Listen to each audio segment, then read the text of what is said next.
There have been many, many great players come through Syracuse basketball in the last 15 years. You got names that are immediately coming to your head at the forefront of that conversation. Today, we deep dive the best possible Syracuse basketball team since 2010. It's a lot of fun. Your Friday fun episode. Let's get the ball rolling. Let's get right after it. You are Locked On Syracuse, your daily podcast on the Syracuse Orange, part of the Locked On Podcast Network. Your team every day.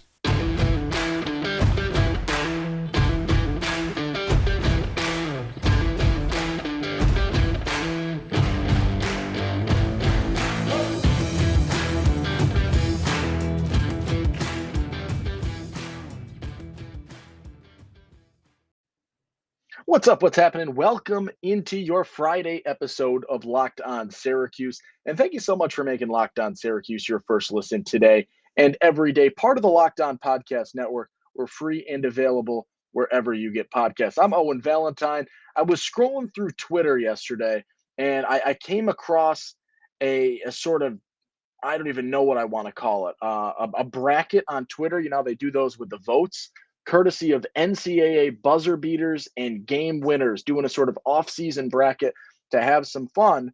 And it is an NCAA tournament comprised of every college's, or the top 64 colleges, best team since 2010. So it's the best from the 2009-2010 season. That's very important for Syracuse, given the fact that that 09-2010 team is very, very, very good. So important to be able to get them into the mix. But I saw the lineup and I immediately just put it out there on Twitter. Is this really the best lineup that Syracuse could possibly have since 2010? And I'll put it up right now for those of you watching on YouTube. It had Buddy Boeheim, Michael Carter-Williams, CJ Fair, Wesley Johnson, and Jesse Edwards. Now, there are some immediate question marks in terms of the Buddy Boeheim recency bias, maybe the Jesse Edwards recency bias, but I wanted to sort of deep dive not only the starting five, but we'll pretend we've got a team here, right? 13 scholarships. So we'll do the 5 starters as well as the 8 reserve players, the 8 bench players that I felt like would best contribute to a successful team in this type of tournament, if it were to be the reality and we're taking their hypothetical best years and giving them back at this point in time. Now, I think this is not completely wrong when you look at this graphic. I like 2 of those names to stay in the starting 5. And those 2 are Wesley Johnson and CJ Fair. In terms of impact, in terms of team, in terms of guys that I don't think I could cross off this list, I think they have to be there. I'm going to put Fair at the 4, Wes Johnson at the 3. And what you'll notice throughout this team, these conversations, is there's a lot of forward depth that Syracuse has had when you look at all of the players from the 2009-2010 season to today. So starting at the 3/4, we're getting our forwards in there early. Yeah, Wes Johnson at the 3, CJ Fair at the 4. We'll stick with the bigs in the 5 position. And they had Jesse Edwards at the 5. And in all honesty, Jesse Edwards, in my book, does not make the roster when we're going 13 deep. He's on the fringe. He's in an honorable mention type position without question. But I don't think he makes this roster. My starting 5, I'm going back to 2010. I'm going back to the late 2000s. I'm going with Arinze Onuaku. I think when you look at a team that is going to have the star-studded forwards that you have, I like having a true center. I like having an actual big in that capacity because I think it'll give you a lot more variety in terms of how you can go about your scoring than if you were to take maybe a Rakeem Christmas and put him in the starting lineup, where a little bit of a smaller, you could question whether you want to put him in the true big conversation or not. Remember, the early years of Christmas's career, he was playing the 4 a lot of the time. So I am also, we'll go to the bench there at the 5 position. I have Raheem Christmas on this roster because I love the versatility of being able to potentially play the 4. Also being a strong choice at the 5, right? He averaged just about 18 and 10 a game when he was playing the 5. So he's got that. He's got that big year to wrap up his career and very much warranted. And I think in terms of numbers, if you want to play the style of play where you've sort of seen the game of college basketball shift since 2010 to today, right? I don't think anyone's going to argue that the game isn't shifting, right? There's much more shooting. You want everyone to be able to shoot in some capacity. That goes a long way. There's an argument that Raheem Christmas, when you consider that, should be the starting 5. I'm going to go with Arinze, though.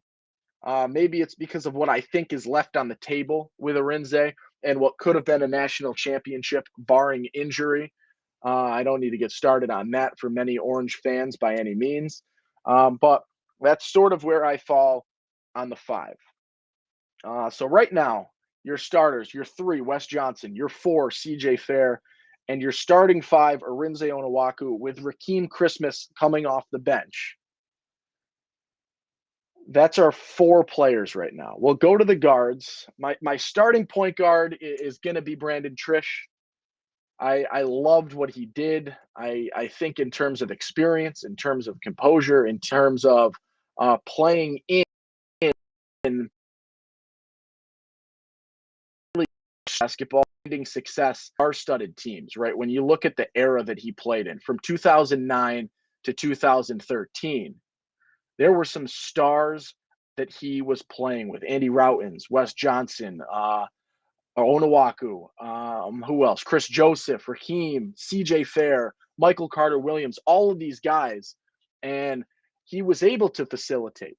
He was able to do his thing given the stars that he played around. And I think that's the type of player that you want in this situation. My starting 2, this is a tough one. I had some guys in the air, and I'm going to give him starts for the first time at Syracuse. I'm going to roll with Dion Waiters as the starting 2 in this situation. You know what he's done since leaving Syracuse. You know what he did at Syracuse, right? Coming off the bench, being that firepower, being that star-studded guy that you thought you were getting a break for a second, and then you realize that it's just Dion Waiters, who probably should have been starting when all is said and done. That's the type of player you've got. A guy that, probably could have started over Scoop Jardine. Scoop Jardine, great player. Love the guy. Really fun player. But I think Dion's going to get the start here in this situation when we look at this. And I think that might be maybe my most controversial start in terms of Dion. But I also think that makes a lot of sense. So Trish at the 1, Waiters at the 2, Wes Johnson at the 3, CJ Fair at the 4, Arinze Onuaku at the 5. Those are your starters. I've hinted at one reserve in Raheem Christmas, who has made that roster.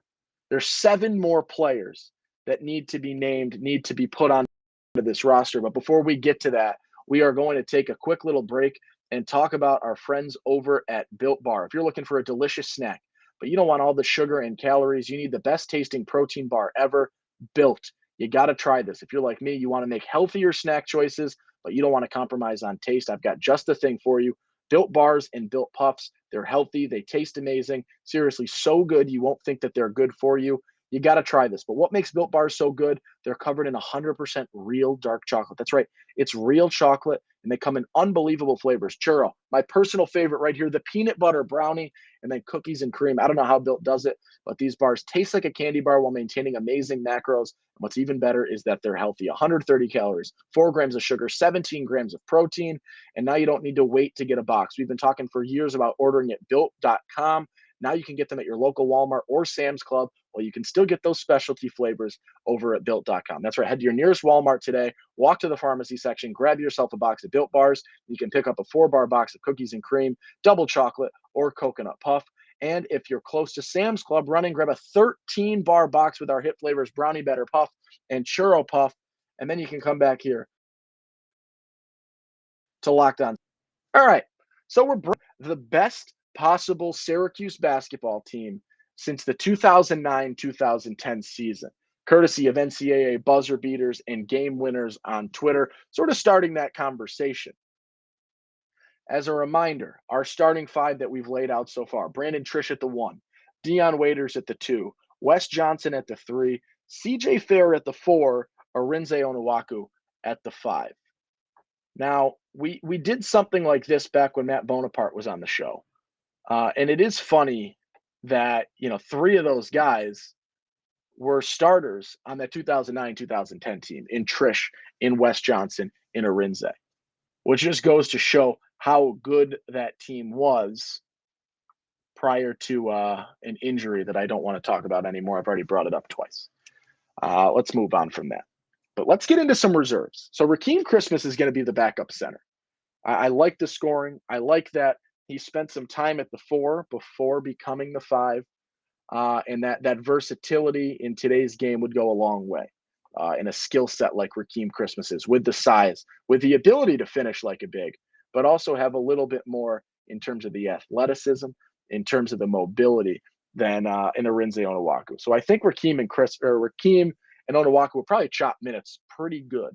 But I'll give Onuaku the nod there. My backup point guard is going to be Tyler Ennis. I'm going to put Ennis as the backup point guard. I don't know how much controversy there is behind that between Ennis and Trish. They're the 2 guys, right? I don't think anyone's going to say Trevor Cooney should be there as the starter at the 1.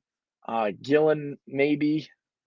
I don't really feel it. I'm not feeling it by any means. So I'm going to put Trish at the starting 1, Ennis as the backup point guard. First year in the ACC, absolutely electric in terms of what they did that season. The number 1 team in the country for a while, undefeated for a while, and a lot of fun.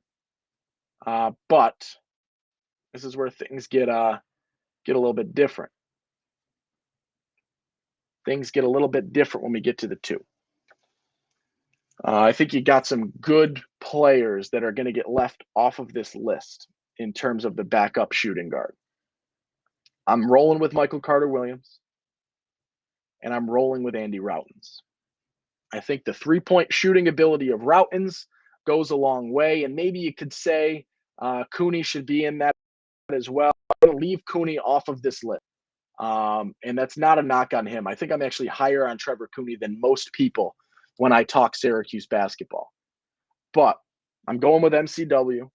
I'm going with Andy Routens. I think in terms of backup guards, the trio of Ennis, MCW, and Routens is the best that you can have. In terms of guys left off of that list, some honorable mentions. Trevor Cooney, I think, deserves a nod in some capacity. Scoop Jardine deserves a nod in some capacity. Tyus Battle, right on the fringe of joining that conversation and joining those reserve guards. And I think, rightfully so, Judah Mintz as well in that backup point guard situation. Could give Tyler Ennis a bit of a run in terms of what we saw. And you know what? I'm going to mix it up. Is this recency bias or am I doing it? I'm removing Tyler Ennis. I'm putting Judah Mintz as the backup 1 over Tyler Ennis. I'm writing that down in my notes right now. Judah has taken over Ennis right now.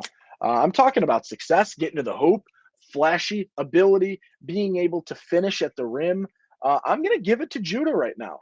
And that'll round out the guards. So your starting guards, Brandon Trish, Dion Waiters. Your backup guards, Judah, Michael Carter-Williams, Andy Routens. Now we get to the forwards.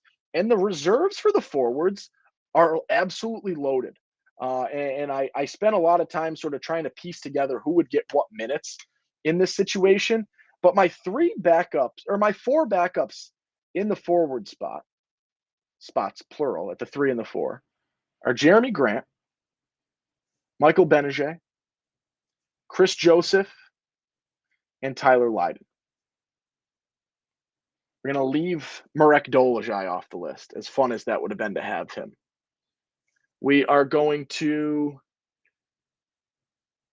leave James Sutherland off the list. We are going to – that might be it. That might be it in terms of who we're keeping off of that list in terms of true bigs.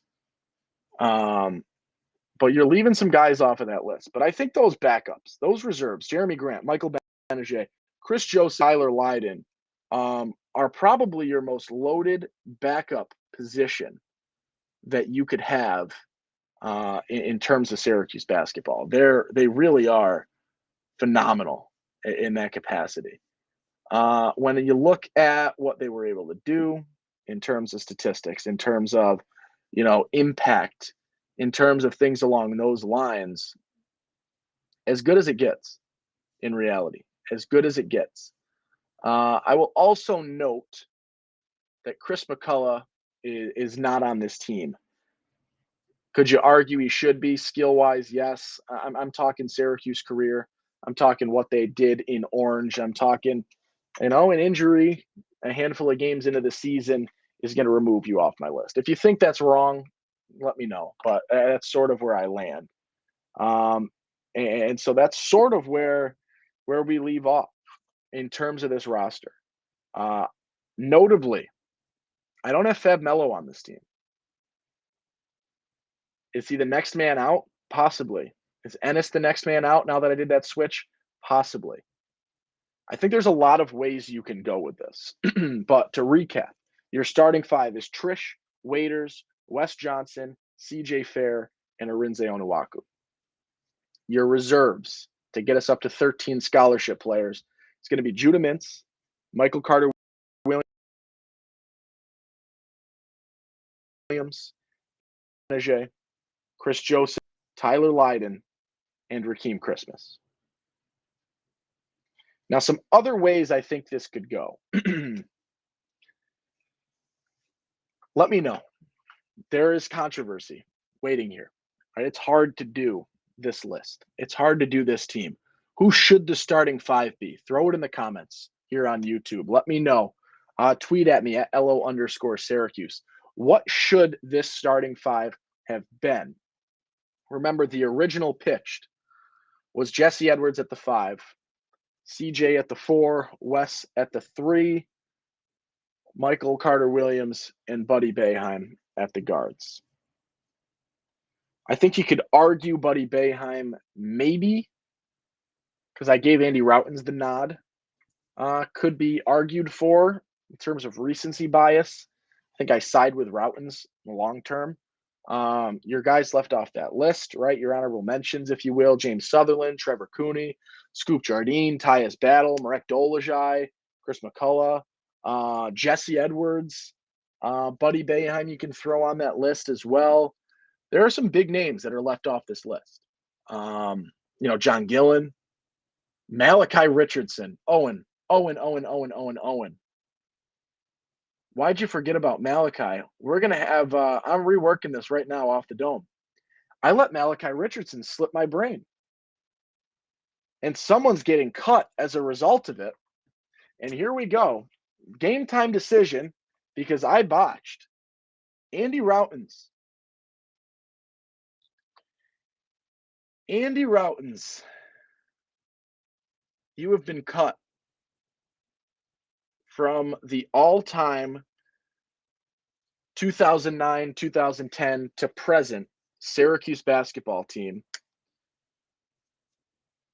And Malachi Richardson is taking your spot.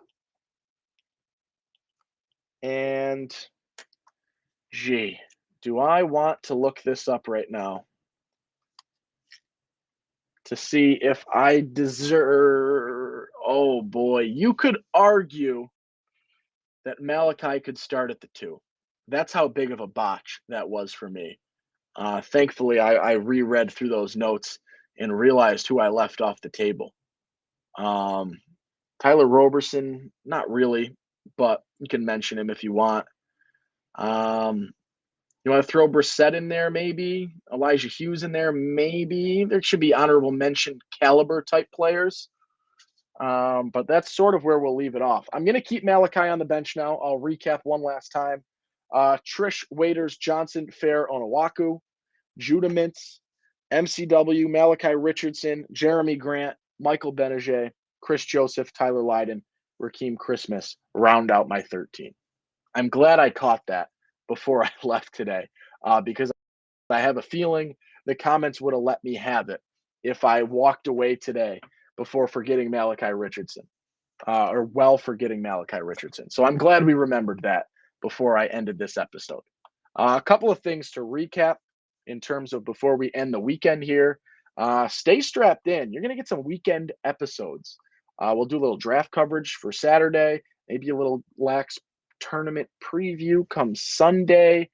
It's going to be fun. We're going to be ready. We're going to do some good stuff this weekend. So some bonus content coming your way. Right now, no Syracuse football players drafted at this point, but day 2 could be a big day for Syracuse football. Look for Bergeron. Look for Garrett Williams. Look for possibly a stretch on Sean Tucker. You saw some running backs go early yesterday. That might shift some things in terms of when Tucker can get drafted. I believe Bergeron actively the best available O-lineman in the draft. So look for him to go very early tonight. Maybe he ends up with my boys in Seattle. Wouldn't hate that. Had Elton Robinson. That was fun. Love getting Seattle guys from Syracuse. Always fun. Who knows about that? Cuse Women's Lax plays UNC in the ACC tournament semifinals. Watch that game. First rendition was absolutely electric. Second time around, I'd expect nothing besides that.